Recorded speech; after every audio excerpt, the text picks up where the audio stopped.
Uniform civil code पर supreme court का फैसला, यूसीसी की कवायद को दी हरी झंडी। राज्यों में गठित पैनल में कुछ भी गलत नहीं। सुप्रीम कोर्ट ने यूनिफॉर्म सिविल कोड से जुड़ी एक याचिका को खारिज कर दिया है। याचिकाकर्ता ने सुप्रीम कोर्ट में समान नागरिक संहिता को लागू करने के लिए गुजरात उत्तराखंड में कमेटी गठित करने के फैसले को चुनौती दी थी।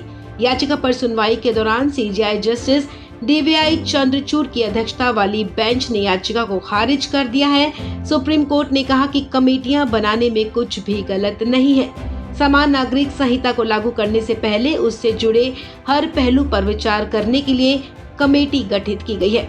आपको बता दें, सोमवार को सुनवाई के दौरान गुजरात और उत्तराखंड के द्वारा यूनिफॉर्म सिविल कोड के परीक्षण की कमेटी को सुप्रीम कोर्ट ने हरी झंडी दिखा दी है। बता दें कि सुप्रीम कोर्ट में समान नागरिक संहिता को लागू करने के लिए गुजरात और उत्तराखंड में कमेटी गठित करने के फैसले को सुप्रीम कोर्ट में चुनौती दी गई थी।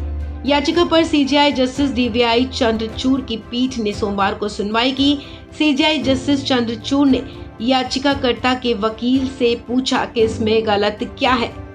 संविधान के अनुच्छेद आर्टिकल 162 के तहत राज्यों को कमेटी बनाने का अधिकार है, इसे चुनौती नहीं दी जा सकती है। समान नागरिक संहिता को लागू करने से पहले उसके हर पहलू पर विचार करने के लिए गुजरात और उत्तराखंड में कमेटी गठित की गई है। यूनिफॉर्म सिविल कोड को लागू करने के लिए कमेटी गठित करने के फैसले को सुप्रीम कोर्ट में चुनौती दी गई थी, जिसे कोर्ट ने खारिज कर दिया है। बता दें कि याचिकाकर्ता अनूप बरनवाल ने कहा था कि यूनिफॉर्म सिविल कोड एक राष्ट्रीय मसला है, इस पर राज्यों की तरफ से अध्ययन करवाना जरूरी नहीं। लेकिन सुनवाई के दौरान सीजेआई ने याचिका को आधारहीन करार दिया है।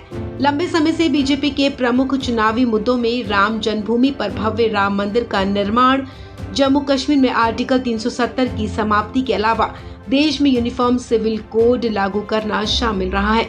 राम मंदिर का निर्माण अयोध्या में हो रहा है। जम्मू कश्मीर से आर्टिकल 370 खत्म हो चुका है। अब यूसीसी का मुद्दा ही शेष रह गया है। बीजेपी इसके पक्ष में रही है कि देश के सभी नागरिकों के लिए समान कानून होना चाहिए। धर्म के आधार पर अलग अलग व्यवस्था नहीं होनी चाहिए। शादी, तलाक और संपत्ति जैसे मुद्दों पर एक जैसी व्यवस्था हो। आइए अब आपको बताते हैं क्या है यूनिफॉर्म सिविल कोड। आपको बता दें, यूनिफॉर्म सिविल कोड का मतलब होता है समान नागरिक संहिता। भारत में रहने वाले सभी नागरिकों के लिए एक समान कानून लागू होते हैं, फिर चाहे वो किसी भी जाति, धर्म, समुदाय से संबंधित हो। समान नागरिक संहिता में शादी, तलाक और जमीन जायदाद के हिस्से में सभी धर्मों के लिए केवल एक ही कानून लागू किया गया है। इस खबर में फिलहाल इतना ही। तमाम अपडेट्स के लिए आप बने रहें वन इंडिया हिंदी के साथ।